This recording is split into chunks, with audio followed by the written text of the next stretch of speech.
we're back. It's never a dull moment here, Uh, bro. we prepare. Shit goes awry. It's on. We good? No, we're okay. We're, That's just a dry run. it's trying. It's trying. It's a new You problem. made our computer nervous, Jerry. I think we're. And chat because I'm watching the fucking video. Not we're in and out. But anyway, it's your boy Dallas President, man. It's your boy J all day, no days off. And it's another episode of Beyond the Mic Live, man. Season 2, episode 16. We're back. Also, episode 41. Episode 41. We're way over the hill. Yeah, we're in a battle against the clock for our season 3. I'm tired of you with this pressure that you just be inventing random ass launch party. Make sure you're here. But anyway, yeah. Until then, we got a bunch of dope shows and stuff going on. We got a dope show for you tonight. We have a special guest here with us. I'll let you do the introduction. Oh yeah, we got a friend of the show, my fan, Miss Cherry Stoner in the building with us, ladies and gentlemen, and we're gonna bring her in a little bit later on in the episode, and we'll get to see some of her art and ask her about her journey and like journalistic journalism. You know what we do here. How we do it? You know what we do here, professional shit. But I'm a little bit professional-ish. Cause like I'm over here, I'm not crazy. I'm moving parts. We're trying to work out. Tell you, if all else fails, man, we'll run this back as a playback tomorrow morning. But we'll see what happens. Bear with us. Negative Nelly talk there. No, we're good right now. You know, it's NBA Award winning episode right now, bro. Yeah, we back up. We back. We here, man. We had a hell of a weekend though. We had the First Friday event. You know what I'm saying? First Friday house party. Shout out to First Friday. You know what I'm saying? That's the longest running First Friday event in the game right now. It gotta be because it has to be. We've been running that joint now for about same amount of episodes we got. yeah, for sure. It's been about 30, 40 First Fridays for real. Yeah. Like no exaggeration. But shout out to First Friday. Yeah, shout out to everybody that pulled up for First Friday, man. We had a good time. You put your little confessional up and shit. That shit was dope. I actually went through some of that footage today, and there's a lot of funny shit on there. It's gonna be fun seeing where that whole series goes. But if you're at any of our events in the future, we'll now have this whole confessional set up where you can kind of just come in, speak your piece, tell us who you are, what you got going on, you know what I mean? Or, if you got some spicy shit to say or no pressure. Some tea to spill, as the kids would say. You know what I'm saying? That's how I know you're aging. As the kids will say, you're getting old. You're getting old there. But yeah, it's definitely a dope little project we're putting together here. We're gonna be airing a lot of that footage here on the show. Yeah. So yeah, stop through if you ever want to, step into the confessional here at the Haven. Yeah. But and then First Friday was cool, and then I think we're gonna be doing a kickback karaoke this weekend coming up. Right? This Saturday? Friday. Okay. Did you want to do it Friday? Friday. Yeah, Friday's fine. Yeah, we're doing a karaoke kickback open mic. So if you're a recording artist, if you're a spoken word performer, if you're a poet, if you break dance, we got cardboard around here somewhere. Yeah, bro. You know what I'm saying? Linoleum. We got linoleum rolled up, a little linoleum. Yeah, but pull up on Friday, the best karaoke or open mic performance gets some free studio time from us to you. Depending on the number of entries. Depending, because sometimes it's, the fine print out there. Yeah, but if it's a good amount of people and someone shows out, we'll definitely bless you with some studio time. So we have a flawless record of doing that. Right, and that'll be Friday. This Friday coming up, right? 9 o'clock. 9 o'clock. 9 o'clock on Friday here at the Haven. So yeah, definitely pull up to that. Yeah, pull up, and I'm gonna be doing my Michael Bolton medley. You gonna perform Michael Bolton on Friday? No, I said a medley. So multiple Michael Bolton songs. I'm gonna do like a Super Bowl performance. You're gonna get little tidbits of every joint of Michael Bolton. Indubitably. That's crazy. You're welcome. I mean, I'm here for it. Okay, my man. We'll see how it goes. Tell you, bro. Oh, I might bust out the meatloaf. I just don't know yet. Not meatloaf. You know me, man. It's Drew Hill all night. No, you be turning up. You be turning up. Oh, light skinned Wesley Snipes head ass. That's funny. Let me do do this. Yeah, you know, so we're gonna be doing the karaoke kickback this Friday, like he said, at 9 p.m. You know, and you know what, man, I think I think these artists, are, you know, the musical artists are missing like major opportunities, man. Because have we had a lot more submissions for the spotlight? No, but I haven't been. I mean, we have some. We actually have a dope artist coming on the I show. think we'll be bringing that back. Dope artist that's going to be on the show on Wednesday. Her name is Nice. Tatum Model. She's an artist out of, I want to say, Brooklyn. This will be one of our first virtual guests. So Oh, that's going to be. That'll See be the tech.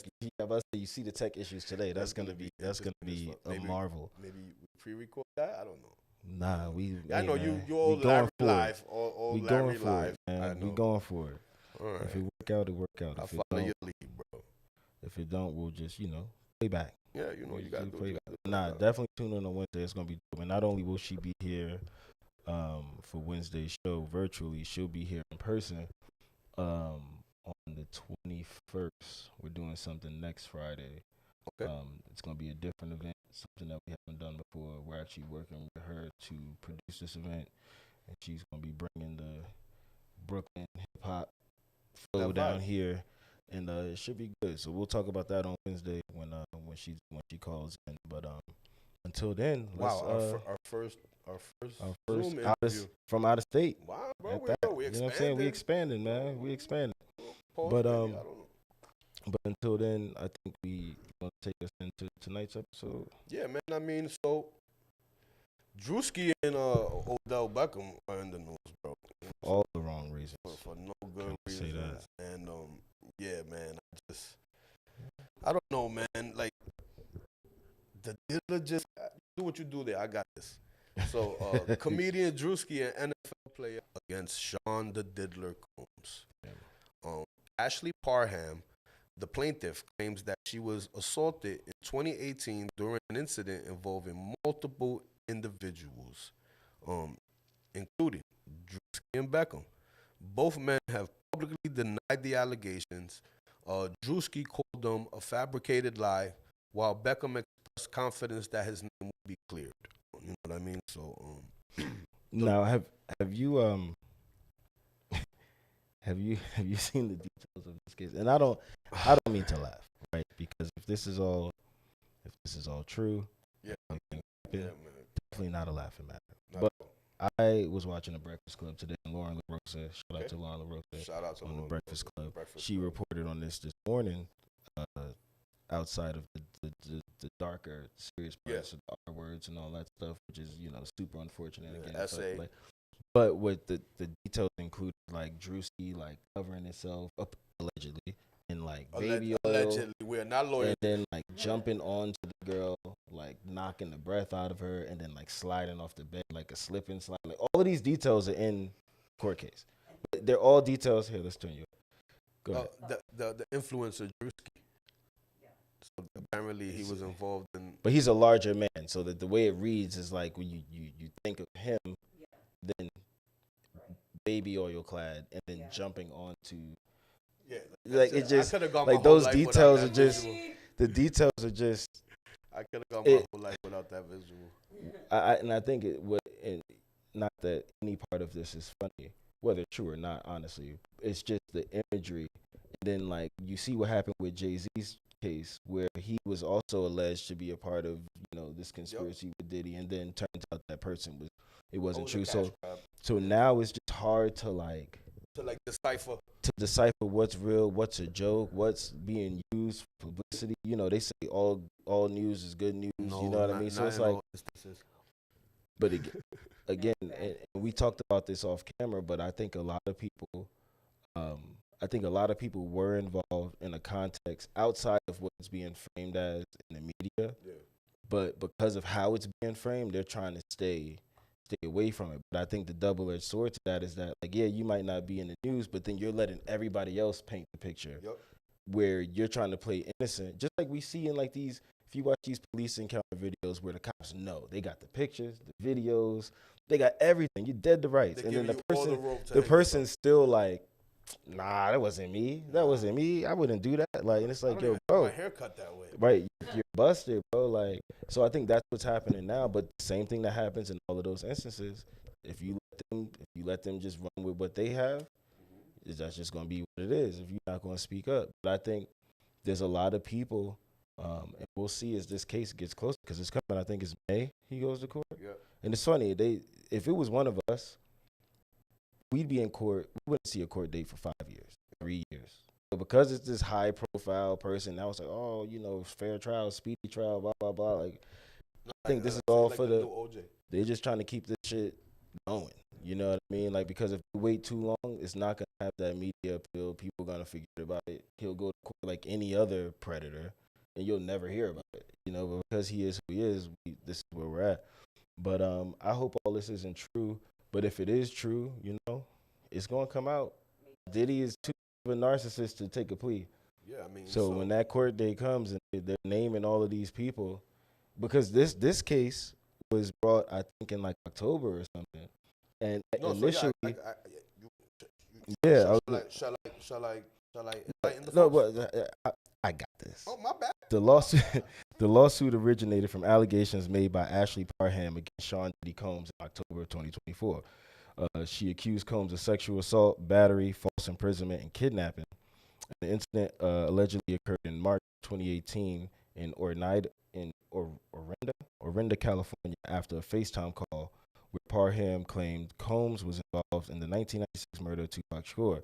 Parham alleges that this led her to being assaulted by Combs and others, including Drewski and Odell Beckham, who were later named in the amended complaint. Now, what I heard about this was that she had went somewhere, came home. These niggas was in her house, like in the house already. So wait a minute, let me get this straight. Drewski and Odell Beckham, and this is all baby oiled up. And Odell Beckham was there, and they said that Diddy started the assault and told them that they were up next, and that's when they put on the baby oil and then dumped on the girl, knocked the breath out of her. They did what they did. She said she was fucked up after, obviously. Leaves, stumbles outside, stumbles into them out there smoking Newports, laughing about the shit, and then she left. That's what they said on the episode. Now, listen, man. Bro. All right, I'll say this. If that's true, that's like diabolical shit. That's like at the crib, you come home, your door open, and Drewski's there all glistened up, trying to like slip and slide on you. That's crazy. Like, I know Drewski said that this happened in 2018 apparently, right? Yeah, and both Drewski and Beckham have denied the allegations, with Drewski stating that he was not a public figure at the time and had no connections to the entertainment industry. Beckham expressed confidence that his name will be cleared. This case has drawn significant attention due to the high-profile individuals involved and the serious nature of the allegations. But you know what? Listen, man, this shit is getting out of control. Out of control. The Dallas legal firm is now taking clients? Hell no, I don't want nothing to do with none of these slippery-ass niggas. No. Pause! Hey, listen, I don't want nothing to do with none of that. No, remember one of his attorneys just quit because he's like, man, I can't morally do this shit. So like, what? You know what I mean? Yeah, because it's just too much. It's too much, and where's discovery starting in? Like the discovery is like everlasting. Like, because there's people coming out every 5 minutes. You know what I mean? But we'll see what happens, man. I hope it's not true. Not for the sake of them, but for the sake of the. I guess in this case it wouldn't be the victim if it wasn't true. Story. But did it? Oh, okay. Yeah, we're doing great, man. No, it's still running. It probably just yeah. Just making sure. No, I appreciate that. But we are gonna that probably now I'm nervous. Now that was a good segue. Yeah, we got a lot more in store for you guys. We'll be right back. Just we need a quick break to get a couple things situated. All right, it's your boy Jay All Day, No Days Off. Boy Dallas President. And we got our guest in the building, Miss Cherry Stoner. We'll be back in no time. Be right back. Just be on the mic live.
Yo, the technicalities are fixed. We're back. It's your boy Jay all day, no days off. It's your boy Dallas President, man. Let's be on the mic live, man. Episode 16, aka episode 41. For sure. All right, man. So we're back. We made an executive decision, right? No sad news. I mean, yeah. Okay. I don't think it was really sad. Well, not more so. Yeah, I feel like it's more conspiratorial. Conspiratorial. I feel like the aliens. But if you want to get even more conspiratorial, what are we being distracted from that's really going on? Oh, something bad. Yes. Something bad. Well, what? Is this what we're gonna do? Oh, we're gonna have this. No, we're there. Let's just do it. We're doing this. He would love for us to do a aluminum hat segment.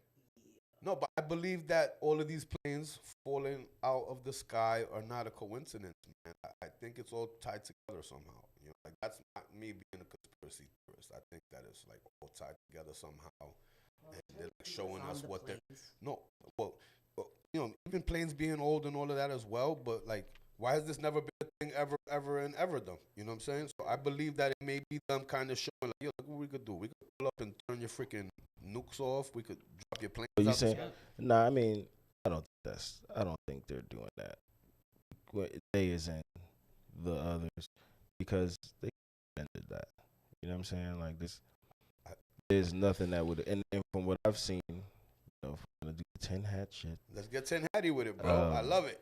Then you're on. Welcome to the show. We got Miss Cherry Stoner with us, chiming in. You know, we got the family with us. But yeah, I don't think it's them. I think what's happening with the planes is just we're just hearing about it more because it's the media. It's just you normally hear about them, and the ones we do hear about, we don't ever hear about the little Cessnas that crash all the time. But then now we're hearing like the story we was gonna report today. Like a lot of these plane crashes we're hearing about are these tiny planes, you know, and then we're equating them to the same thing as a 767 with 300 people on it crashing. Those are two very different things, and thank God that's not the case.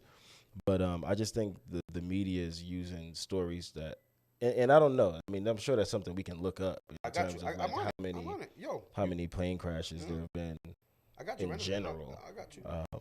But as far as like the alien stuff goes, I think there's clearly some shit going on, but I think more of what we've been seeing lately is more man-made stuff that people kind of the same way with the planes. More people are seeing it because we have more cell phones and more people looking up. But when you think about your everyday, just on a daily, ask yourself how much you look up. Most people don't look up often. You know what I mean? Yeah. I feel like if you did more, everyone's paying way more attention. Like I feel like when you do start to look up more, you start to say, "Oh shit, that star is moving." You know what I mean? Like, yep. But what were you gonna say? I was gonna say. So they said that as of now in 2025, there have been 113 aviation accidents in the United States, according to the National Transportation Safety. That seems like a lot. Out of these, 15 were fatal. And while these numbers might seem concerning, it's worth noting that flying remains statistically one of the safest modes of transportation. I feel like I'm good. If I can't drive there, I don't want to go. You know what I'm saying? Like, that's just where I'm at with it right now. Man. Like, I mean, but again, like, I still feel like it's all tied in together. You know what I'm saying? I don't think that's a good way to look at it because, again, like it said, driving is way way more risk of getting into some shit in a car. Not even because of like just fuck the odds, which is the odds do say that you're more likely, but it's just the faith you're having to put in the way like a lot of other people. Like there's a lot less people you got to depend on in a plane than there is you just walking out the house. Really, now we have trust issues. Yeah, you know what I'm saying? Like because like in a plane, you got the pilot, and then the nearest plane that might show up. Yeah. I would think all that open space. How long have you been aerospace engineers? No, I'm just saying if you get in a car and get on 66, anything can fucking happen. I agree. It's a lot less things can happen on a plane. But yeah, I'm just gonna stay. I never enjoyed flying, but I also don't like the idea of like putting myself in a box, more jeopardy. No, just like I don't want to box myself in because of those incidents, because then you end up not living a life at all. Yeah, because that was DJ Khaled's thing. flying. I don't know if you know that. And It Fat wasn't Joe just too. flying. It was that he loved his family so much that he felt like anything that brought on risk wasn't worth him losing his family. So he wouldn't fly. Wow. But he lost gazillions of dollars Yeah. because it's like, yo, we need you in Dubai. He's like, I'm good. Like, I'll be there, but it's gonna be on a fucking charter boat, like a fucking. I'm gonna take a 3-month Right, a 3-month cruise in an to- air-conditioned shipping container. Right, so he just recently got over that. Like he wouldn't do like any like roller coasters, extreme But sports, then none of like, that shit. my money is not as long as it should be, and I need Because to, of like, it. I'm fucking up. Yeah, And then you're not taking care of your family if you're not making the money, right? It's like it's a double-edged sword almost, Pause. But I'm the same way. It's like if I go on a vacation, like anytime if I like go in the water and like scuba dive, I'd be like, damn, it'd be crazy. You die and eat by a fucking shark. Doing just something you just did not have to be doing. You like had nothing to motherfucker. do. You did not have to be down here swimming with these goddamn sharks. They wasn't Like, bothering you. Why the right, fuck you why gotta you bother down these here? damn Right. sharks, man? Leave So Jaws 3 alone. But I think a plane is different. I got to get from point A to point B. But anyway, All right. Yeah. not Jaws. But no, yeah, we do got to we got to get some official 10 hats when we do this segment. We could put them I on. feel like I failed us, but back to conspiratorial shit. I also believe that like the orbs are like psyop. Yeah, something. because I It's mean they just stopped talking about them. Yeah, I know, but they're actively trying to stop you from the people putting up their little TikToks and their IG reels of them. So the people are having to go and say, instead of, hey, look at these orbs, they're like, oh, you have to check out these Dior bags, like Dior. You get it? But I feel like even all of that, I think a lot of people 95% is true, 5% is a lie. But I It's just like think the people theory. on social media are just Making like trying to manipulative run with in it. it of themselves. Yeah. Like they'll say that just to be like, oh, look at this. Yeah, trend there's I like so started. much fake like, shit. and there's just no truth to any of what they're saying, right? And Because all these videos, these fake videos that people make now with the AI. yeah, I saw a video yesterday that I didn't even realize wasn't real until somebody in the comments was like, y'all are stupid. And I'm like, fuck, you're right. And then you look at it more, you're like, okay, yeah, that dude does have 18 It is fingers. obvious. But it do be, Yeah. but a lot of it when you're just flipping, and that's the danger, right? Because like that's and we talked about that misinformation. with the election. We Yeah. talk about who had the better campaign. The election was won on fucking social media. Yeah, It on was the just internet. people wanted half the people who voted for Trump wanted to be funny. The other half didn't want to tell you they voted for him. Then you had his diehard people. But I think a lot of people look at life now because it's kind of like how, like, with Credit Karma, right? Like, now you can see your credit anytime. Before, it used to be you had to wait a month before you saw results. With Trump in office, it's like now you can do something on social media and actually get a reaction out of the people as if we're in a fucking game. You know what I mean? So I think now more people are involved, but for all the wrong reasons. So like and I think the perfect example is like Bitcoin and these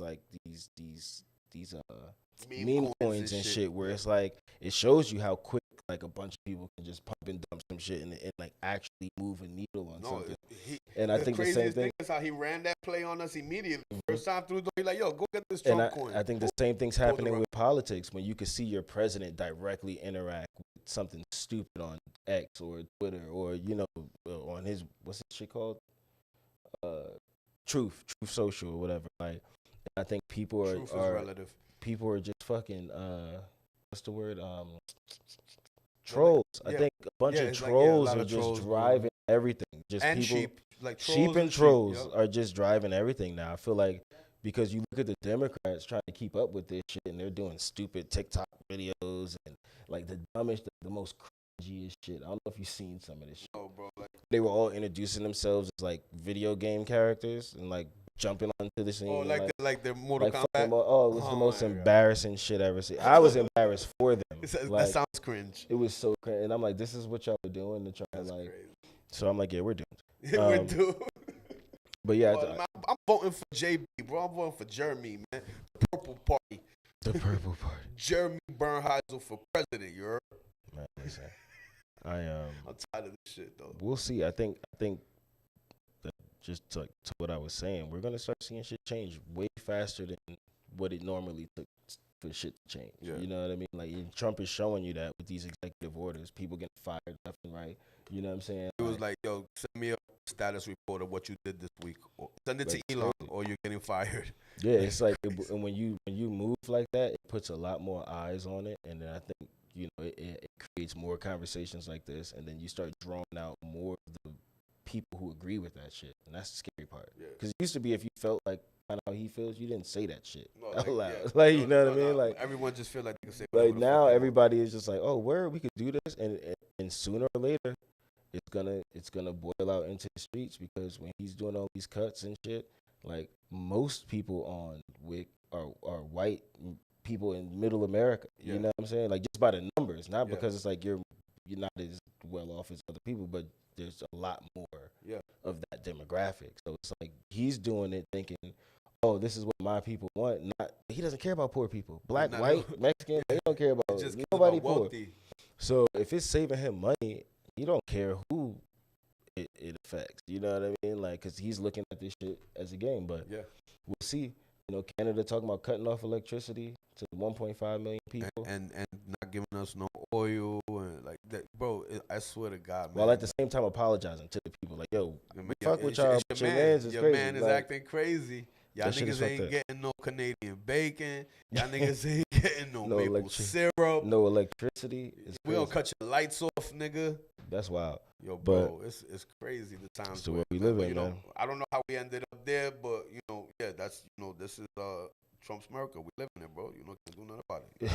Can't do it. Well, that is that used to be a thing just to say, but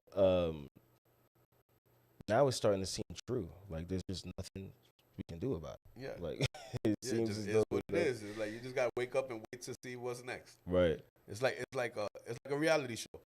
Facts. America, the reality show. And that's how other people I feel are looking at us too. Apprentice America. And other people are watching just like that. Like I don't know what's happening now. This is crazy. That's funny. But anyways, we're gonna interview Miss Cherry Stoner. You know what I'm saying? Yeah. But I think this is a funny story. You know what I'm saying? So yeah, man. Breaking news. There's breaking news. Is this NYPD? Is this breaking? Well, this is breaking news. That was a couple days ago, but it was like updated today. Yeah, you know our longest breaks come over the weekend, so yeah, man. We had a lot of catching up to do. But yeah, this was a funny one. What's her name? Her name is Melissa Mercado, and she was, she's she worked for the NYPD. Oh, she's seasoned? I didn't know that. I thought she was like Melissa Mercado, and she was caught in. She's actually supposed to be like a detective or something, So she was caught in controversy over a lingerie twerking video. She was like in a rap video twerking, and I guess she was moonlighting. She was moonlighting as a model. Yeah, so like I got you got some artwork there of it. And so yeah, that's her in her uniform, and then I guess these are pictures of her from her, I mean, everybody got a life outside of work, right? I just feel like she spent good money on that. You signed some shit that said you gonna act a certain way on and off the job. Yeah, there's got to be like a code of conduct or something. Then it is what it is. You know what I mean? But if you didn't, mind your business. This crazy. I think this goes. And it goes to how everything is making news nowadays too, right? But I think this is a big deal because it has to do with the NYPD and they've had all the issues, in the recent years with all the shit that's been going on over there. And so I mean, but you've seen this too against women in like school pickup lines where the mom is like a stay-at-home mom, but she's an OnlyFans model. You know what I'm saying? No, she has her, like on the thing, she'll have her tag, and then like other moms who really I think just hating because. They want the they just want, they're at home, but they're just doing fucking laundry and shit. Like, not that there's anything wrong with it. They want to be super judgy and shit. Yeah. You know what I mean? And say, get that money, girl. Run that bag up. Right, I mean, go ahead. Oh, no, I was just saying, get that money, girl. Like, yeah, because we're all quick to judge. But yeah, you're right. People like to judge. Mm-hmm. Yeah, but is it your place to do so, and like why do you care? Like because honestly, if I saw that woman on Instagram and then saw her in her uniform, I probably wouldn't even know it was the same damn person. You know what I mean? Like, and it's just Same thing happened to that flight attendant. She had just got her wings or something like that, and she did a video dancing in the aisle. She did a little slight little twerk. You know what I'm saying? A demure twerk. It wasn't even like, Super you know what I'm saying? She was in her outfit. They fired her for that. But, that was a little different. You on the plane, like, whether people there or not, you're using the job as the background, whatever. But I think anytime companies get into that, it's because they're trying to play defense. And, like, they don't really care, but they know that there are people out there who might. And then so they got to, it's always going to be you. It's never going to be him. Yeah, you know what it's I'm saying? always like, you before they're not about to rewrite their whole policy. But you got to be careful with that, though. I think especially for women, too, because we're in this era now where, women are under attack when it comes to, like, what they're able to do, their bodies, contraception. Their hoo-ha's not even their hoo-ha anymore. Right. And I think this speaks to the same thing, because it's like, there's a lot of jobs you can have that you might not know that a person has, that if you knew, you wouldn't want them to work for you. But when it comes, if it was a man in that same position, would it be any different? Would you care? Because one, what about his body is going to have you like, oh, shit, like, look at him. Like, he's got his shirt off. Like, what's he do? I feel like it's more so them trying to, how, like I said, all of, a lot of top dogs in the police force have been brought up on mad SA allegations, and they've all been men or whatever, right? So I think maybe they're trying to, like, throw a chick under the bus so that it takes some of the light off of all the men that been doing all the fuck shit. You know what I'm talking about? Like a strategy, if you will. Like, cause why is this such a big deal, right? Like, that's what I'm saying. Like, I don't think it should be. Should we enlighten these folks? Or? I mean, it says they require officers to report secondary employment to ensure outside work does not interfere with their duties or compromise public trust. Now, again, that goes back to what I said in the beginning, though. It's like if there's a fucking code of conduct and you go against it, and it's but if that to me also seems like relative to, like, what do you consider, why is, and again, that goes back to what I was saying. Why is a woman's body or what she does with it a violation of, conduct? You know what I mean? There's people out here who think it's disgusting that women are breastfeeding in public. That's probably the same person that would be mad that she was like twerking. The most natural thing in the world. And that's my point, right? That's my point. Like, you have people who are, like, vehemently against that shit. I mean, call me crazy, but we are the white people. Yeah, you funny. On behalf of the white delegation. Eden. When we came over here, we were searching for, like, religious freedom, and we were, like, Puritans and Quakers and shit. And they are people who were so anti-body, anti-everything. Like, you should punish yourself your entire life. And we have spent years and years and generations trying to shed that. Yeah. And it's still people who are stuck in that mindset of that Puritan society, and then those who are starting to evolve and see things differently. Yeah. Right. I mean, this is the year of awakenings. Yeah. So we're seeing things, and skins are being shed within ourselves and our relationships within society. Yeah. Stuff is coming to light. Yeah, for sure. It's the year of the snake. It's my year. It's his year. It's my year. Let's see what happens. I don't know. So okay then. What is our conclusion here? Like, we cool that she's shaking her ass, or the fact that she signed that code of honor thing makes it where, it's just clean cut? Yeah, it's like, it's cool that she's doing it, but what they did is cool too, because she signed the paperwork. Yeah. So you know what I mean? Like, in my opinion. So it's cool and it's cool? Yeah. So that's it, a tie.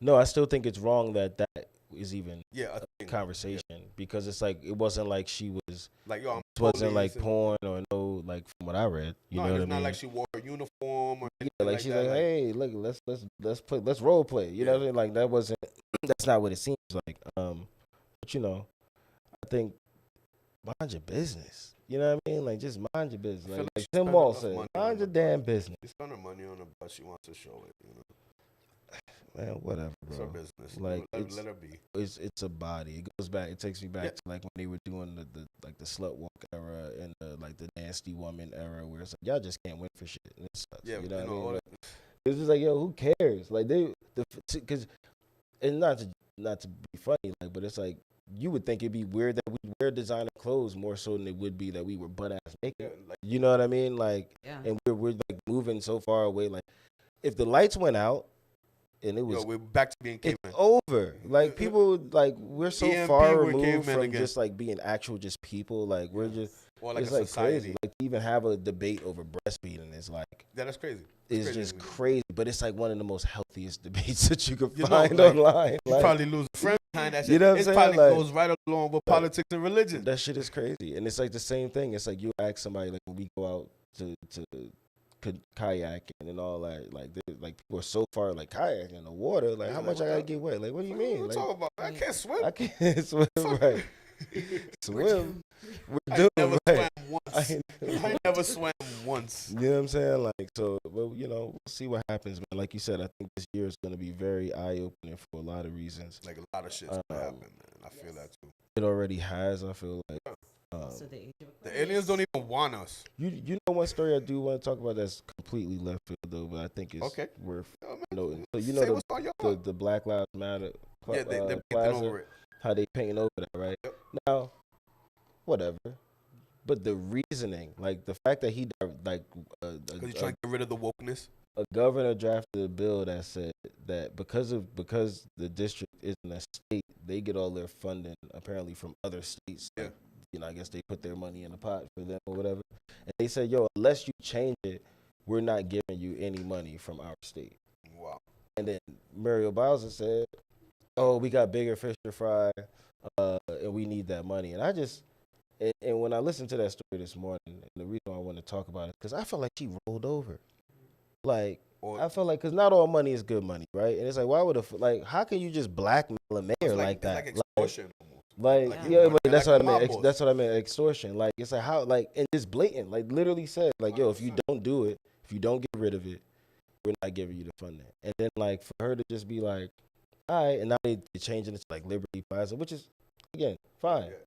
But like this like erasing of like this rollback of all the progress that has been made like across so many different like arenas from LGBT rights to women's rights to like black. Like, it's like yo, like this motherfucker's doing all the shit that he said he was gonna do, and I think the rolling over shit gotta stop. Is my point. It's like how like fuck they funding it. Like we don't want it. If that's all it took. Stand for something. Who's going to? Yeah. That's the question. Who's going to be the person standing for it? Our fam Al Green. Yeah, Al Green. Yeah, Representative Green. What state is he from? He's from Texas. Yep, he's from Texas. He's a hero, man. Like he stood up and he walked out that motherfucker. Well, no, he got escorted out that motherfucker. But like, what? Again, you going back to like what the TikToks and shit. Why the fuck nobody walked out with him? Yeah, because it was actually. You know what I'm saying? Like, why did nobody stand with him in solidarity? And this is getting it's getting to a point of not even being a political conversation anymore. Now it's just like, if you even want to have an opinion, we should all be fighting against some of the shit that's been going on, right? Because there won't be right now. There is no left and right. There's like this other thing that I feel like is what's happening now. Like, and if you identify with that, fine. But like, if we're gonna have a real conversation, like I feel like that's impossible without you admitting that all of this is fucked up. Yeah, like, you know what I'm saying? Like what? Like people getting fired. Like just like, everything is just weird. Like even like the division. Like when you watch the State of the Union, like. It was crazy, like how divisive that shit was. Like it just makes it look like everything you said, in terms of like everything coming to light. Like that's what's gonna happen because of fracturing in politics. I think because there's no bipartisanship happening at all. And that's you're not getting getting the getting opinions. It used to be that you asked the other person what they wanted, and then you tried to find a mutual ground. But if one side is just gonna say we're gonna do everything without the other, like it's gonna start to fracture in a way I think that's gonna start affecting everybody. And then you see with the eggs and with the price of everything going up, and the gas was supposed to be $1 and the eggs was supposed to be 50 cents, and that is not the case, right? And if you just go and you look at the polls, you can see where the approval rating is dropping because people expected so much. They were like, yo, the Bama said that on day one, that was a big thing, right? On day one, right? So eggs are actually more expensive than when he took office, if I'm not mistaken, because he can't control how many birds get sick. You know what I'm saying? Right. Like, and that's the like false prophecy type shit that he's doing for his people. Where even for himself, it's like, bro, you set yourself up by saying all of this stuff, because your advisors and all them yes men you put around you, they actually know that none of what you're doing is viable. Like in A lot terms of it's like, not gonna fly. it's not going to work, and it can work in the immediate, but the long term like effects of some of this stuff, which is it hasn't even been that long, and you're starting to see a Do lot you of it think we're ever already. gonna see real numbers and shit, or they're gonna like make sure that we see skewed numbers and shit? You know how he only allowing certain people into whatever. Or, I don't know. I feel like that's scary as fuck too, bro. they got their fingers on the scale right now, and we're at the we're at the whim of it, and we just have to see. It's like we're on a fucking a fucked up ass roller coaster. Right. And I can't remember what took me back to that, but as far as the girl, I was just saying like how they're chewing away at all of these different rights, and I think that NYPD story speaks to how we're just focused on the wrong shit. Because at the end of the day, half those cops, they're doing shit in Virginia. If you have sex in any other position other than it's illegal, missionary, it's illegal. We can point at a whole bunch of right. So it's like I think every one of us is right. So it's like man under the jail. So it's like, you know, you if this is what you choose in the battle you choose in the fight, I just think we in the wrong position. But shout out to her. Hopefully she find another job. Yeah, I'm sure somebody hired. And if anything, her OnlyFans went crazy yesterday. Yeah, she probably she's not need to work anymore. But then like also, exactly. What do you think? You think like she's gonna get fired, or they're gonna just like suspend her, or like I don't understand. Is this something that she's able to lose her job over? There's probably some sick dude who already was like, well, you know what you got to do. He was like, hey, keep your job. You know you got to go see the new captain of the police is the girl from the World Star. Right. We need the premium. We need the premium. All right, man. I'm gonna just cut right to the chase. Send that link. But anyway, yeah. Shout out to her. Yo, man. And,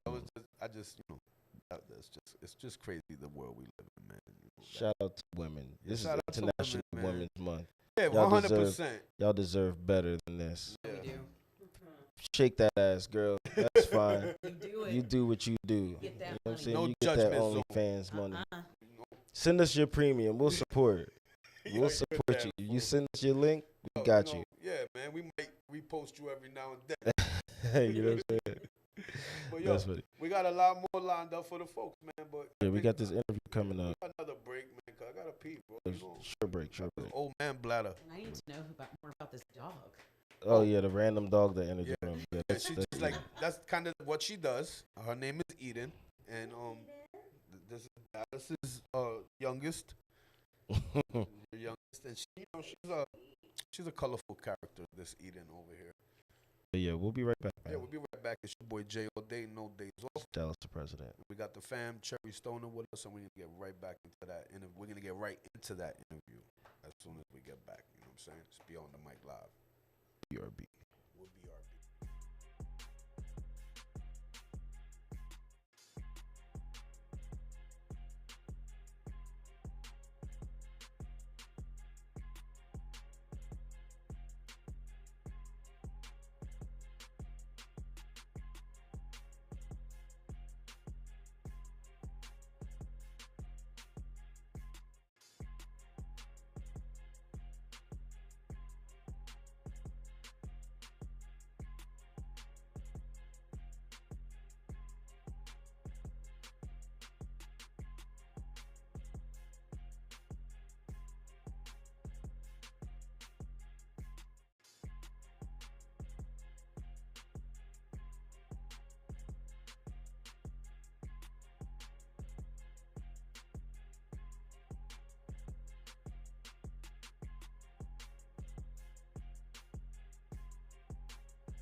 We back. We made it. Yeah. We made it, man. It's your boy J. All Day, No Days Off. It's Dallas President. And we got our fam Cherry Stone in the building with us. Indeed, we do. We still got one more news. Yeah, I just wanted to cover this because, sports. Sports. Positive sports news. Sportsness. You know? And before we get to this interview, I just wanted to cover this. Stephen A. Smith done got some ducats. He got a bag? He done ran up a bag. Ran up a bag, man. Where'd he go? Shout out to Stephen A. Smith, man. Yeah, man, let the people know because this is a big deal. This is definitely a big deal. I mean, so recently, a couple of days ago, I think, ESPN has decided to extend Stephen A. Smith's multi-year contract as a feature commentator and executive producer of First Take, ensuring his continued presence as the show's fixture. The deal also includes appearances across various ESPN programming. Smith expressed his happiness and honor in remaining a part of the Disney ESPN family for at least the next 5 years, anticipating even greater opportunities ahead. He emphasized the importance of continuing his hard work and expressed his gratitude to the fans for their captivation by his deep sports knowledge, strong opinions, and unique flair. And for those who don't know, Stephen A. Smith joined ESPN in 2003 and has since contributed to various studio and radio programming, including The Sports Reporters, Sports Center, Pardon the Interruption, and many others. 22 years. In 2012, he returned as the feature commentator on First Take, engaging in discussion and debates on current sports topics over sports topics. And over the past decade, he's also made appearances on numerous shows across the ESPN platforms. And word is the deal is like what's the $100 million or something like 5 that. 5 years, $100 million. So crazy. That's like $20 million a year. Crazy. Shout out to Stephen A. Smith. Shout out to Stephen A. I just wanted to get that story off because I ain't even gonna make fun of his hairline, man. I'm gonna keep it mad respectable. I ain't even gonna tease him about his hairline. Nah, I just wanted to cover that because you got enough money to buy a better one though, right now. They Stephen A. Smith used to be why everybody tuned in to ESPN in the morning. He be saying some wild shout shit. Out to Skip Bayless too. Skip is the one who really put him on. But see him carrying it because I feel like he's carrying that network for real. I ain't gonna hold you. So getting his just due, whether it was, I don't know what he was getting paid before this. Maybe he was getting paid a lot already. But $100 million for he been there 22 years, bro. So I know he made some paper. Imagine how much money he done raked up in 22 years, bro. What's his net worth? Let's see. Can you pull that up? Yeah, I guess. That's Stephen A. Smith net worth. Because we could be celebrating him for no reason. Motherfucker made $100 million last month. Fucking with ESPN. On the spot right now. On the spot reporting. How much has Stephen A. Smith made You supposed in his career at ESPN? Yeah, I mean, what'd it tell you? That shit is slow. $100 million. He's worth $16 million. How is that possible if he just signed a $100 million contract? He got to work first. That's futures. So as of now, right now he's worth 16. So after 22 years, he only got $16 million. I don't think he got a good deal over there. Then, like I'm confused. I guess they feel like they give him his just due now. I mean, you know what? Either way, I don't think we should be examining this man's pockets the way we are. You know what I'm saying? Listen, man, shout out to Stephen A. Smith. Shout out to Stephen A. Smith. I apologize for talking about your pockets. You know what I'm saying? If you ever want to donate, if you sponsor a young up-and-coming show like ours, yo, bro, we got you, bro. Yo, we brown. You come up here, we could talk sports. You know what I mean? Yeah. You're always welcome. Yeah. But anyway, man, moving right along. What's that called? Pandering? Pandering to Stephen A. Smith. That's funny. Yeah, you want to adopt me? You want to be my big bro? Right. It was like a program, right? The Big Brother. You want to be our big brother? Yeah, right. But yeah, man, shout out to Stephen A. Smith again, man. But we got our guest in the building, man. We do. It's time. Don't. You ready? She's been with us the whole time. Yeah, she's been holding it down. We're gonna officially bring her on in here into the show and get into this little interview and whatnot. So welcome officially to the show, Miss Cherry Stoner. That's good. So let me give you a little intro. You know what I'm saying? Incorporating humor and wit into her work, Cherry uses her art to delight and entertain its viewers. Mainly working in a blacklight reactive palette, she considers herself a modern pop impressionist with a 60s and 70s flair. Instead of only producing traditional prints of her work, her business Cherry Stoner sells living prints, taking the art off the wall and bringing it to the people through shirts, beach towels, hoodies, and more. She also teaches blacklight painting nights at her Virginia Beach studio, and you can learn more about her right here on this interview and on Instagram at Sherry Stoner Official. So once again, welcome to Miss Sherry Stoner. Welcome to the show. Killed that intro, man. Yeah, I appreciate that. Just shout out to Cherry Stoner. Thank you for joining us. Thank you for having me. So what do you think? I think this place is cool as shit. Can I swear? Yeah, you can Yes. say whatever you want. Yeah, okay. I mean, I don't know. Well, I don't know whatever you want. I mean, we got a stern warning before, right? Yeah, well, that was, more that's infringement. But, my fault. Yeah, we've been in trouble a time or two. So maybe not everything, but for the most part. Yeah, the basics. Yeah, the basics. But yeah, and you drove all the way up from Virginia Beach. Yep. I did. That's what's up. Well, We that's appreciate where Jay and I met. Yeah. So, do you want to talk a little bit about that? Yeah. So Oh wait, is this it's is not this story segment? time with Jay. I'm Is this just story giving time you with Jay? background on how I met Cherry Stoner. Story time with Jay. All right, you got it. Go ahead. Don't go looking for no artwork. So yeah, I in my travels, everyone knows really well that I'm, I had a cannabis company, and I did a lot of travels with that company. And so I went down to Virginia Beach. Shout out to the whole 757, everyone in Virginia Ooh. Beach. And I got to meet Cherry Stoner down there. And like she said, she does have all of these amazing paintings, but she also has she puts it on shirts and this other so you can. Is that a gift? It is. I got a gift. So You see? it will sum up what we're trying to explain here. All right, I'm gonna come and meet you halfway. You meet me halfway? Yeah. Cause there's nobody here today. There's gift giving. There's been an exchange. There's no helpers today. I mean, I'm a one army girl, and I have helpers No, who so 100%. graciously. Help helps. Yes. But I gotta give dollars. Don't be jealous, bro. It could be like it's both of us, but it stays at my house. Deal? You got it. Paper in there? Oh shit. There's also something in the pouch. Ooh. I'll in keep the pouch paper. of the hoodie. Yes. Can I have the paper? That's all yours, I bro. mean, if that's what you Thanks. makes you happy. Oh Yeah, I got the shit. paper. The Cherry Stoner rolling papers. Oh, okay, man. Brandon. Yo, I like that. I got wrapping paper. Here, I'll share. What's this?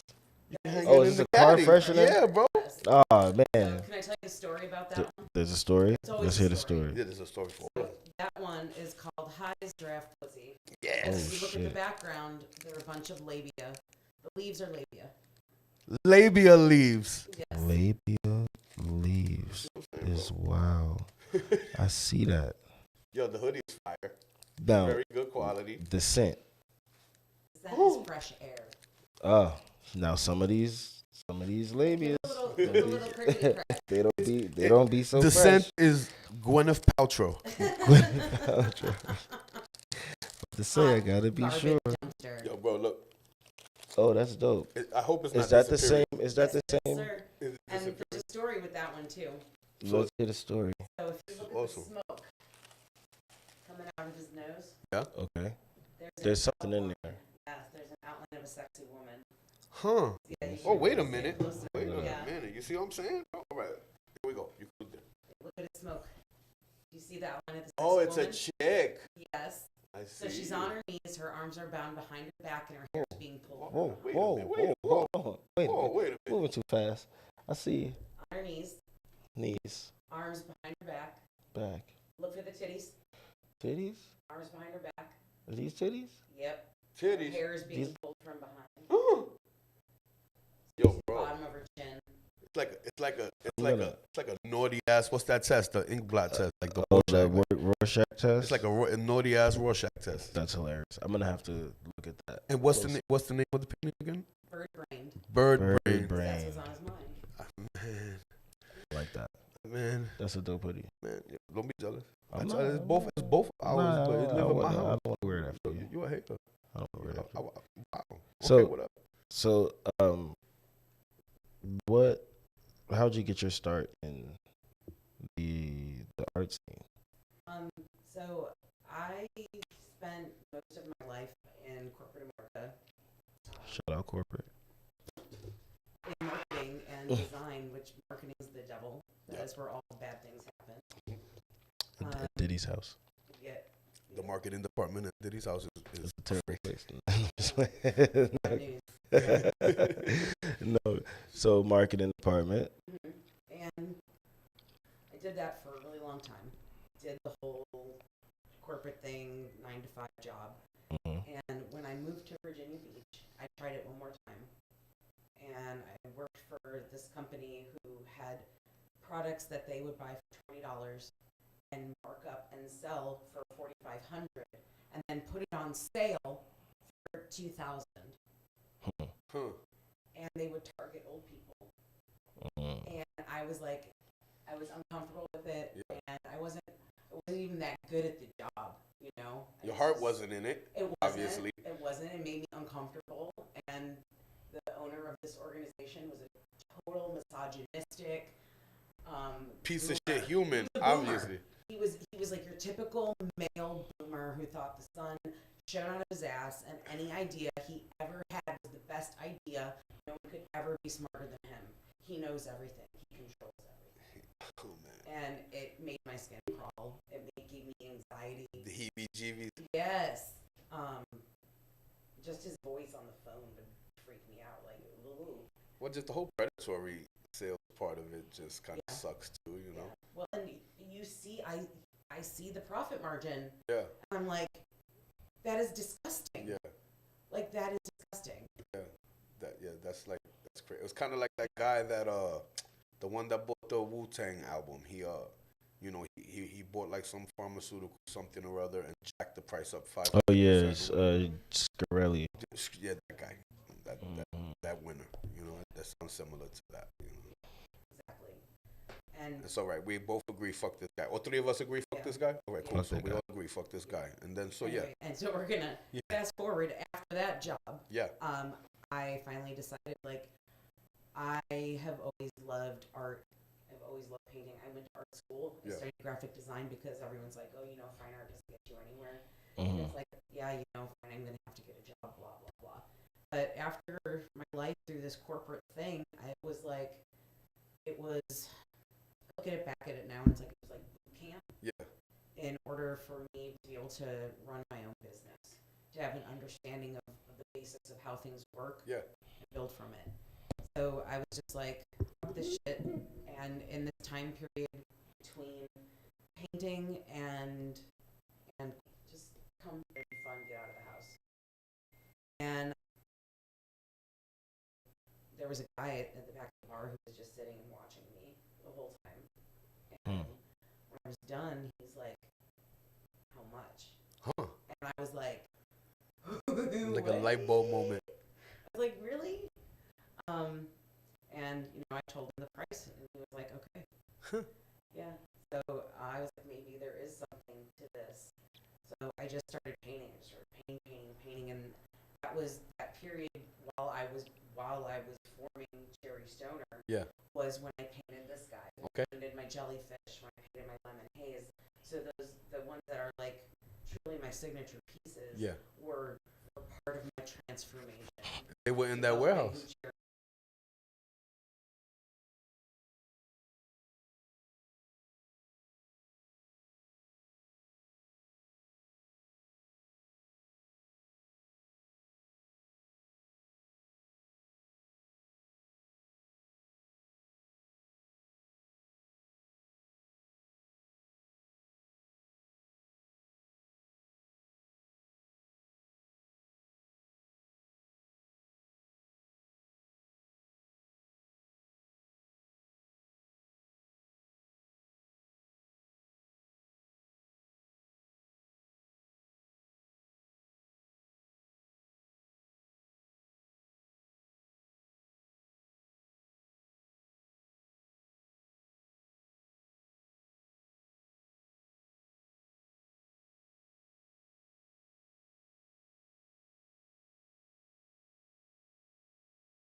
So yeah, Good.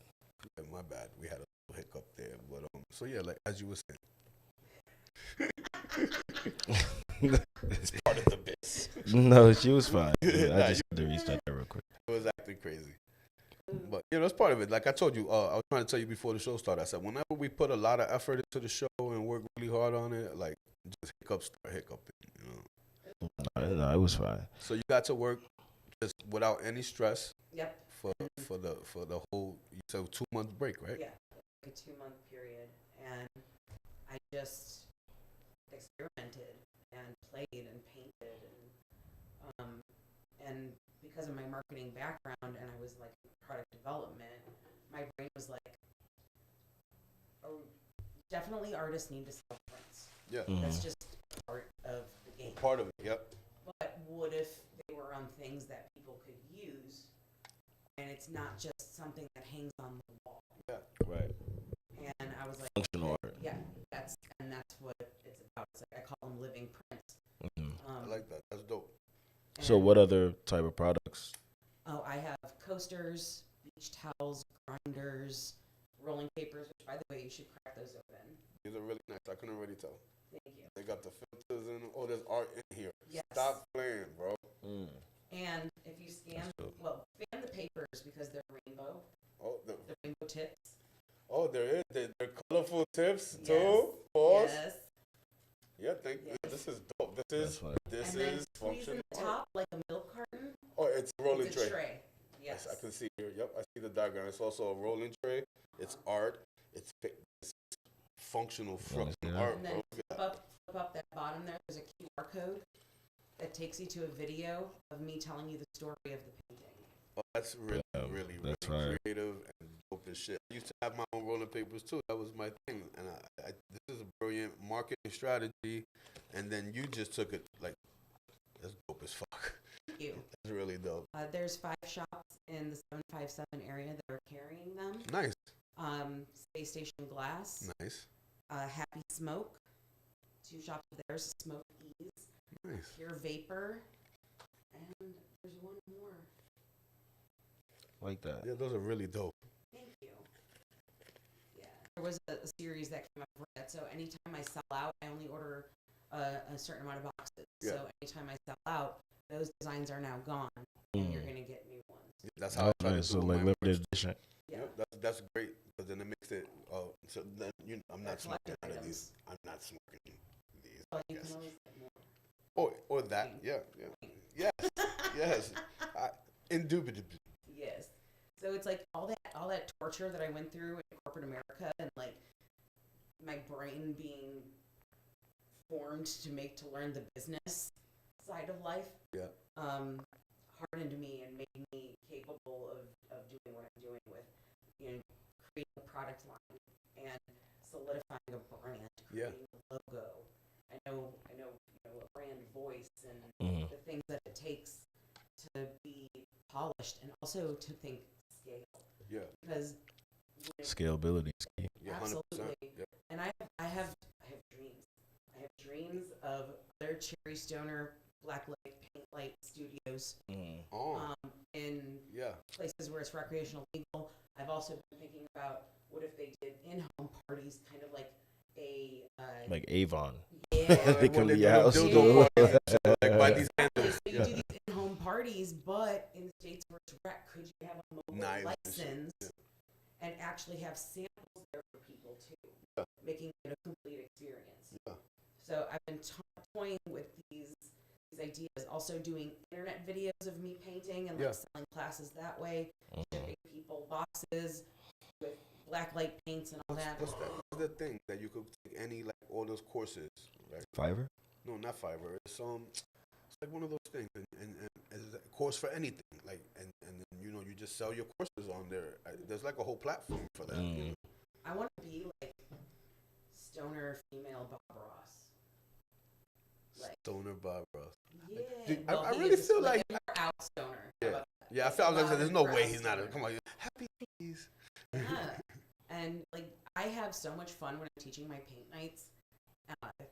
And should I We talk actually more got about we got Sure. we got some pictures from our paint nights too. that? Oh yeah. We do. Yeah, so yeah, tell us about those. So I never even thought of doing paint nights. That was my friend's thing, and I was like, no, I don't want to step on any toes. And someone in the industry was like, have you ever considered doing, coffin paints? Yeah. And I was like, no, I don't know. I don't feel confident enough. I don't think I could walk people through painting or whatever. And they were like, no, we're doing it. And putting the date on the calendar. It's not optional. Yeah, no, we're doing it. You're doing it. It's happening. Yeah. So I had my first class, and only 3 people were there. And I was like, I felt so defeated. And one of the people there, a student named Camilla, is still my friend to this day. Shout out. She came to my very first paint night, and she was literally at my house this week. That's pretty cool. So I like to tell people, you come as a student and you leave as a friend. Yeah. It's just the vibe. I mean, I'm doing them out of the studio that's on my property, aka my garage. Yeah. But it's been converted. It's a studio. It is. It's a studio. You can Airbnb that motherfucker if you wanted to. It's fully blacklight. I've got art on the ceiling. I've got art on the walls. There's art on the carpet because people spilled. So we just make things from them. The other day, a guy dropped his palette. His girl dropped his palette on his pants. And he was like, oh no, my pants. And I smeared it around. I'm like, we're going to make this into a picture. And it ended up turning into a little shark coming out of his pocket. But I'm sorry. I digress. But you're in an art gallery, so you can talk artsy here. That's the kind of fun we have, though. Yeah. It's a really, the vibe is unique. But what I've heard repeatedly is that people just immediately feel comfortable. They're like, oh, I can vibe here. Right. So so are you looking to do that more? I've been doing paint nights. That's my biggest revenue generator. Okay, the paint nights. Got it. Especially in the off season for events. And I've been super blessed. My clientele is really starting to grow, and I'm starting to have more and more sold out classes. It's going to be time soon where I'm going to have to expand, because right now I have a max of 15 people, and those are selling out. Yeah. So you're doing like more than one session in a day? Yes. So I did in January. It's a lot of effort and a lot of coordination and those things. So I can probably only do it like every 6 weeks. But I was able to get 2 classes of 20 people. So I had a total of 40 painters in one day. Nice. And then I did a paint night at a smoke shop where I had 50 painters. And that was insane. That's one class, 50 people. That's awesome. Yes, and where he wants to do it again when it's warmer, and he wants to go for 100 people. Wow. So they're super supportive, and Happy Smoke, shout out to Happy Smoke. Shout out to Happy Smoke. Happy Smoke in the 757. In the 757. Yeah, shout out to everybody in the 757, man. Everyone out there, man. I got a lot of love for a lot of people out there, man. Buddha told me to say hey. Shout out to my bro Buddha's Bud. You know what I'm saying? And the whole family over there, man. Yo, I got a lot of my fam. Bobby, Rainbow Road Rising, man. So many people, man. That's a whole nother episode. But yeah, shout out to all. I've met a lot of good people down at the beach, man. It was a good run while it lasted out there, you know. And then there's people like you that are still keeping it going and doing your thing. And I just love, I had a great time down there this weekend, man. Shout out to 757, man. What is funny to me is I was the only person at the pop-ups, not with any trees. She didn't have nothing at her table had but no her art, trees. bro. Oh, I just sold Oh, art. 100%. Hey, that's And that's how I made a name for myself. I was just the girl who had the art. Yeah. And I would jump out in front of people. I had a speaker with a little headset, and I'd be like, hello, I'm 100%. it's funny you say that, because I was going to say you're going to need the little Kings Dominion headset when they do a class for 100 people. I had a bullhorn. Yeah. Like, you had to. Bro, it was like 60 or 70. There was so many vendors in that room that, like, you had to make yourself stand out. So, I'm loud and obnoxious on my bullhorn. She got her little, like, the ShamWow guy headset. I know what you're talking about. Yeah. But I had no shame. I would go up to a person and be like, come here, you're going to look at some art today. Yeah, you want some art? I mean, that's how you got to be, especially when people are there for one thing and it's not art. So you got to introduce yourself the right way. Like, once they walked in, though, they were like, oh, shit, this is really dope. And I made friends and people who are still supporting me and liking my posts and sending me pictures of them in my merch, wearing them to events. Like, it is so cool to see. There's a band called Sun Vibe Syndicate, and they came in, they played for me for free at one of my paint nights and just vibed out. And then I gave them each a different T-shirt. Yeah. And then the next day at a concert, they wore them. They all wore them. They that's all cool. wore them, and it was so cool. That's got to be like affirming and letting you know like you made the right choice. Right? Yeah. That's really cool. Yeah. And it has not been an easy road. There's times where it's like, do I do this event or do I buy groceries? No, I feel you. Yeah. Especially you do the art full time, right? Yes. Yeah. Man, like starving artists is a thing. Yes. Yeah, and then there's no, unlike corporate, you don't have someone providing half the tools that you need. You're responsible. It's like more like a school teacher. You're responsible for all the supplies and everything yourself. And then that's entrepreneurial. That's how it goes. Like even here, like people say, "Oh, start your own business. It'd be great." Like it's way more work.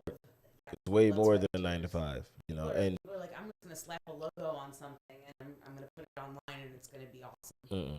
Oh. Well, so much there was a time where that was the case, but now it's so saturated with so many people, because everybody has access to the same tools. Like I remember there was a time when, like with video editing software, for instance, there was Final Cut. Final Cut was like Apple's like version of video editing software, but they made it to be way more like consumer friendly. You know what I mean? So there was people who were in the editing industry who were kind of upset because they're like, damn, now anybody can just make it. And then now you fast forward to now we look at AI, you look at CapCut, you'll see now where there's like super like well off people, and you could look at one of their videos on Instagram and see that it's a CapCut video just by one of the transitions or whatever, right? And then you're like, damn, they probably saved a gazillion dollars not having to go to somebody who does that for a living because it's so accessible. So same thing with art. It's like there's so many people now, and they have AI where people are making art out of anything, out of thin air. So keeping it fresh and unique in terms of how you introduce your art to people, I think is one of the things you have to do as an artist nowadays, because you almost have to defend your territory against all of the against your space, against all of the outside forces like AI and just like people on social media who think like, oh look, all I gotta do is, they'll look at that and be like, oh, it's just a picture of I can draw, but not have that passion for artwork, but then still be able to maybe have more personality, or maybe they're on TikTok more, or whatever it may be. They're not even tied to the creative part really, but they have the other side down, so they're the ones that take off. So I think it's great that you're doing both and you understand that, and hopefully it creates staying power for you and your businesses. Slow and steady wins the race, man. Yeah. All the time. Facts. And I've been building, and this is like year 4, and this is when things are like I said, they're starting to ramp up. I'm getting festival events that I'm going to be vending at and painting at. I did some live painting this summer at festivals, and that's I had dope. a blast. Need more of that in my life. Yeah. I need more festivals in my life. Yeah, festival life is the best life. Maybe look at some festival of life those is like the best of all life.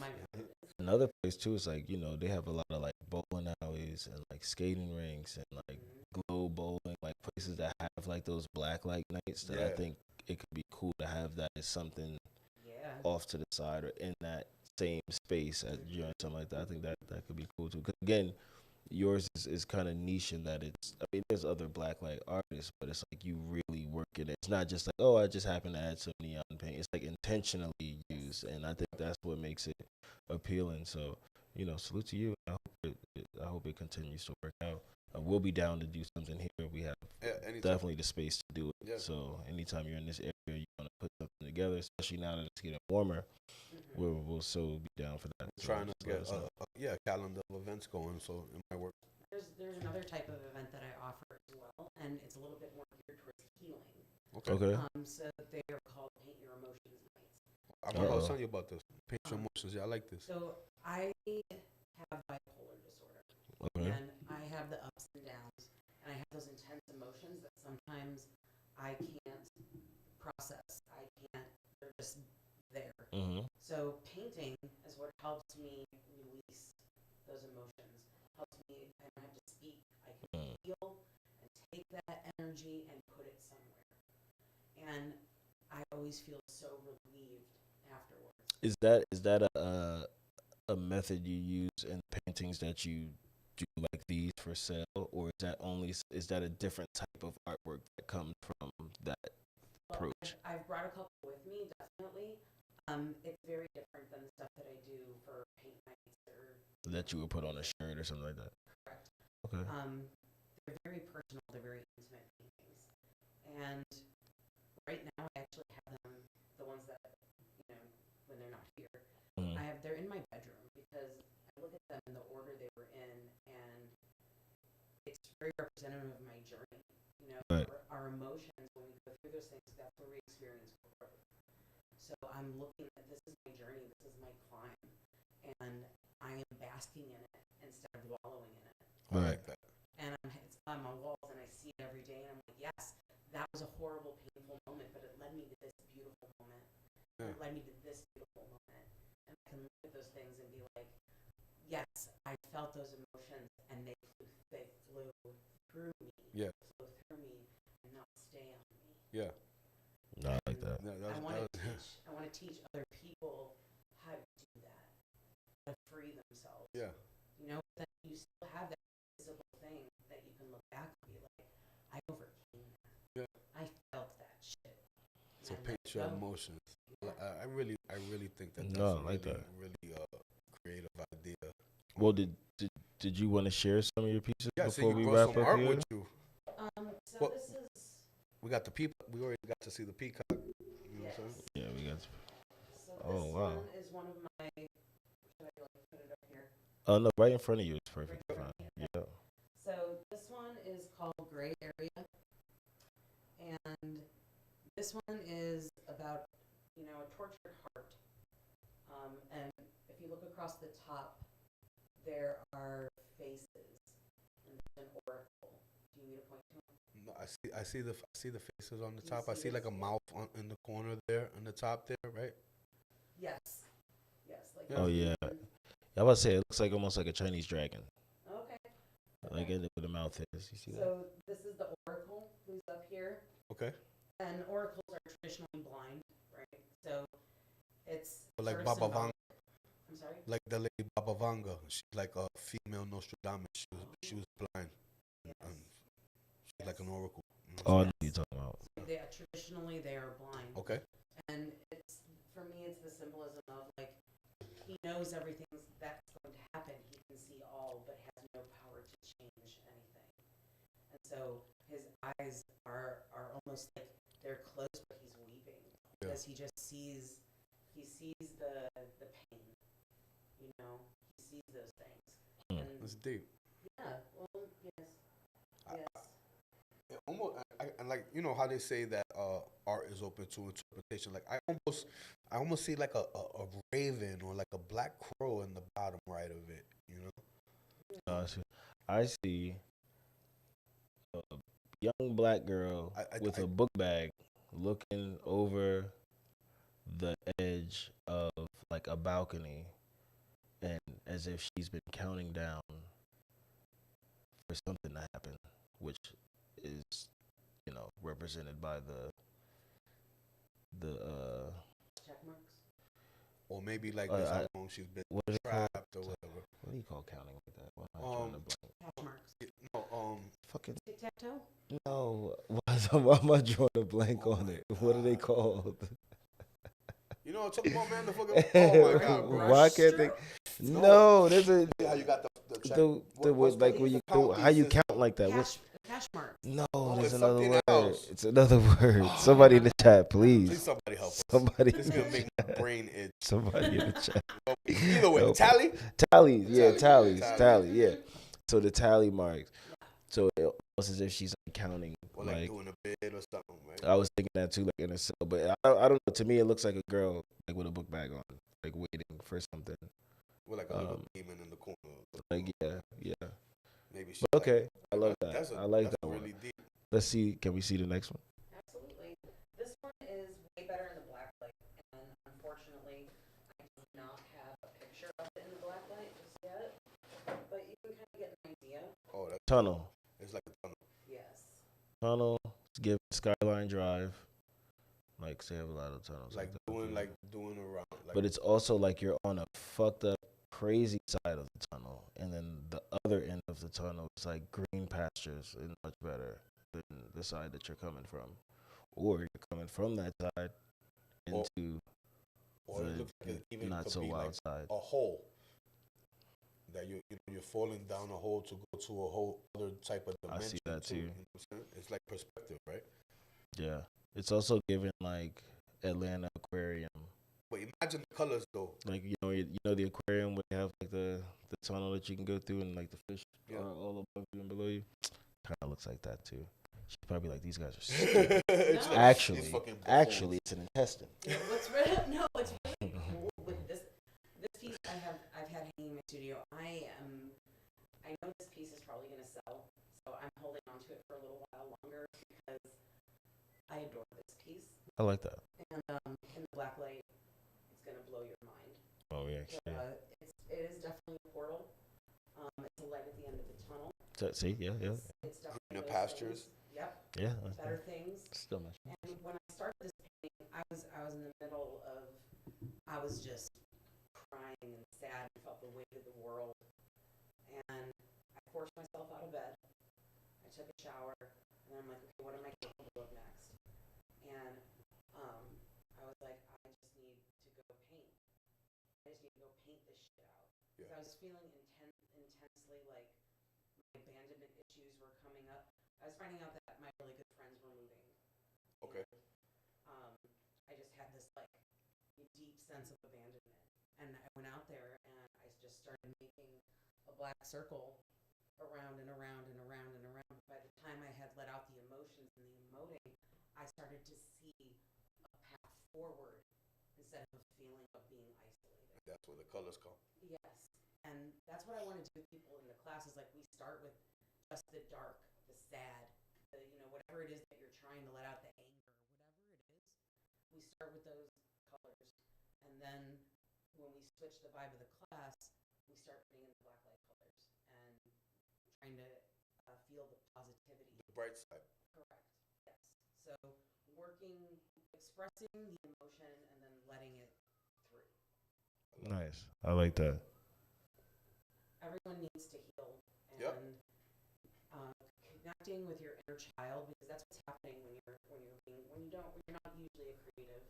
It's bringing you back to those childhood roots, and childhood is where an abundance of our trauma comes from. So being able to connect with that little self can heal you in ways that you didn't think was possible. And like that's what that's what feeds my soul. I love that. I like that. No, so and what did you have some more examples of like stuff that would have been for sale? Oh yeah. Everything's for sale. Everything is for sale. The light fixtures, everything's for sale. So I do a type of paint night. A type of paint night. That sounds. That's called mystery paint night. Okay. Mystery paint nights. What we do is I have everyone in class write down a animal, a place, and an object. Okay. Put them in cups. We pick them at random, and then we create a story to paint together. So no two classes ever paint the same picture. Okay. And it's a completely on the fly. We're all painting it for the first time. Let's do it. It's very much a kamikaze painting class. Freestyle. Let's just freestyle battle. So this was the last one, and we picked the words forest, tiger, and shoe. Huh. So it's just, the shoe became oversized, and the tiger sleeps in the shoe, and the trees in the background is actually nugs. I love it. Yeah. So it's silly and it's funny, but it's the concept of the mystery paint nights, and I've actually sold a majority of the ones that I've created at those mystery nights because they're just so bizarre that people are like, I need that in my life. That's right. Yeah. I also have this one is going to be for a paint night in April. This is my 420 bunny. Oh, 420 Bunny. I fuck 420 Bunny, also known as Buds Bunny. Buds Bunny. Buds Bunny. That's funny. He's got his favorite munchies. He's got a carrot necklace on and smoking a big old J gold tooth. I wanted Easter is on 420. Yep, this year. It is. Oh yeah, I did see that. Bunch of sinners. Sweet. And he's just, he hid the eggs, but he doesn't remember where, and he's cool with it. It's alright. Yeah. And he got his Cool Ranch. Yeah, he's got his Cool Ranch Doritos and a It is- Slurpee. it is He's Slurpee. a happy. Don't get no better. No, this is the best bunny ever. Like, I want to hang out with this bunny, Yeah, me too. That's hilarious. right? He's got the snacks. Bunny look funny. Yes. No, I love that. And when's your next paint night? If you have My one next planned. paint night is March 15th. And we are painting a St. Patrick's Day gnome. He's holding a bong at the end of the rainbow. That's funny. I like that. I only have 2 tickets left for the class. So if you want to go. Almost book sold now. out. Yeah, only 2 left as of this afternoon. Nice. Yeah. So I might pop a Friday on there and be like, second class just opened, or even Sunday, Nice. No, that's what's up. due to popular demand. Well, we wish you well with all of that. Yeah.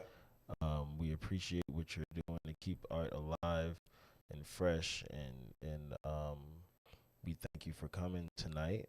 And yeah, you're And, always welcome. You're to, always welcome here. do your thing here. We'd love to do a collab or something Yeah. where we can do one of these shows up here. I know you're not local to this area, but if you're ever here again, we should do something. We definitely have the spot. We got black lights. Yep. You know what I'm saying? So Yeah. like We got it all. I think it We would be definitely dope. put something on the calendar. Yeah. Yeah, let's do it. It's about to be warm outside. It started today, I feel like. You see what I'm saying? It is Virginia. It could be snowing next week. Could be. In May. But we'll see, man. But thank you so much for joining us here on Beyond the Mic. We'll make sure. Well, we already shared your IG, but do you have like a website? Yeah, I was gonna say, if you wanted to share- cherrystoner.com. Okay. Easy to remember, JerryStoner.com. Easy. cherrystoner.com. Perfect. You know how I got the nickname Cherry? Let's hear it. Because I'm always lit. Oh shit! Like the cherry. I like yeah. that. It all Uh-huh. makes so much sense now. That's funny.